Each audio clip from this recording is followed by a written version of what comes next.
दोस्तों नमस्कार। आज हम जिस विषय पर बात करेंगे वो एक बहुत ही गुरुत्वपूर्ण विषय है, जैसे कि बौनापन, ड्वार्फिज्म।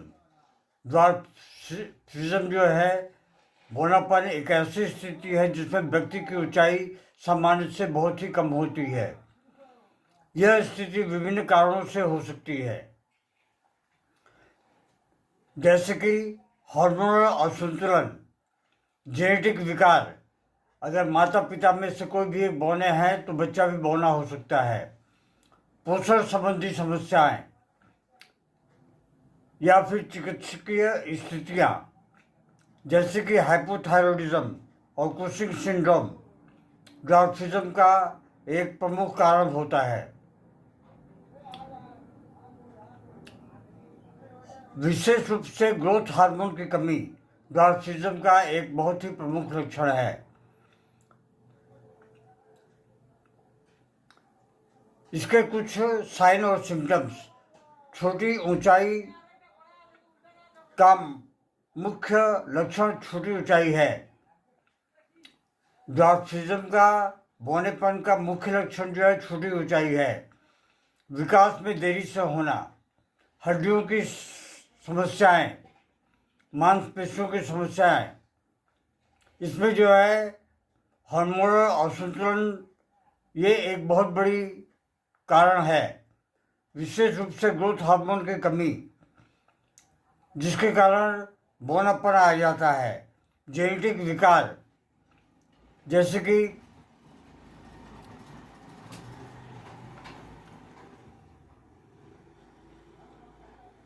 एकोंड्रोप्लासिया, एकोंड्रोप्लासिया के कारण ग्रोथ हार्मोन की कमी और ड्वार्फिज्म बौनेपन का एक मुख्य कारण होता है। पोषण संबंधी समस्याएं, कैल्शियम और विटामिन की कमी की वजह से भी बौनापन हो सकता है।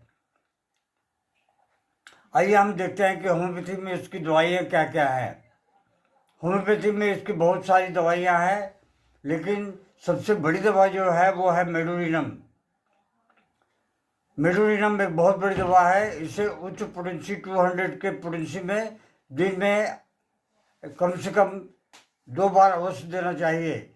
इसके अलावा जो है आते हैं हम फॉस्फोरस पे। फॉस्फोरस को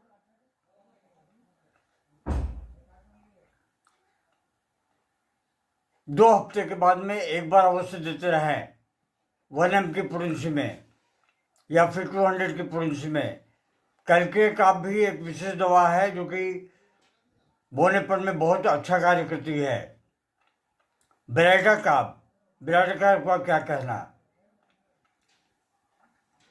बेराटा तो वैसे दिमाग में जाके वाइट मैटर और ग्रे मैटर को भी एनर्जी प्रदान करती है और उनको कार्य करने में मदद करती है। सल्फर और सिफिलिनम और साइलिसिया ये बहुत बड़ी दवा हैं ग्रोथ हार्मोन को जागृत करने के लिए और बौनेपन को दूर करने के लिए। ये ध्यान रहे कि बौनापन एक जटिल समस्या है जिसके लिए व्यक्तिगत उपचार की जरूरत पड़ती है। ऐसा नहीं है कि जो हमने दवाई बताई या किसी डॉक्टर ने बताई तो दवा लेके हम खाने लगें। ये एक व्यक्तिगत उपचार है। एक मनुष्य के शरीर से दूसरे मनुष्य की दवा जो है पलट सकती है, एक कभी नहीं हो पाती। इसके अलावा और भी बहुत सारी दवाइयाँ हैं,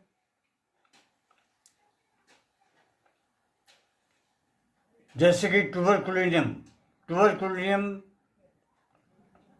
अगर बच्चा 16-17 साल का है तो ट्यूबरकुलिनियम को 1 mg की पोटेंसी में हफ्ते में एक बार देते रहें।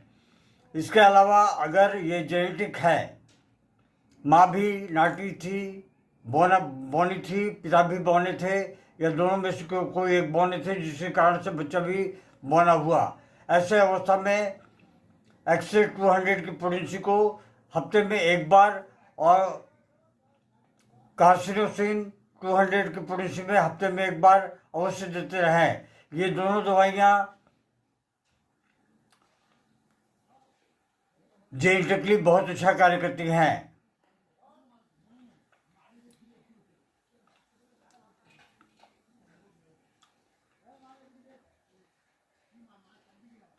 इसके अलावा जो है पिट्यूटरी जो है वो भी अच्छा, बहुत ही अच्छा कार्य करती है, बशर्ते कि इसे कब लेना है, कैसे लेना है, वो आप जानने की कोशिश करें। थायरोडिनम थायरोडिनम भी एक बहुत बड़ी दवा है जो थायराइड हार्मोन को जागृत करती है, और थायराइड की वजह से अगर बौनापन आता है तो यह औषधि बहुत ही कारगर सिद्ध होती है।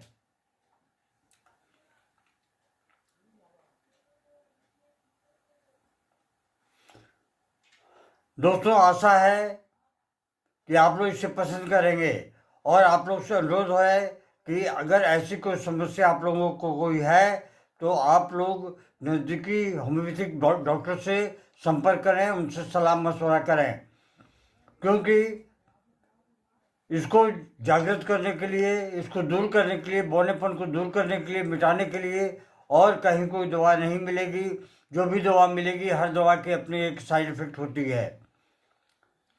अतः आप लोगों से अनुरोध है कि ये एक ऐसी पद्धति है जिसमें कि होम्योपैथी का कोई साइड इफेक्ट नहीं होता। धन्यवाद। अगर पसंद आए तो इससे अपने प्रियजनों में अवश्य साझा करें। Long live homeopathy, long live Hahnemann.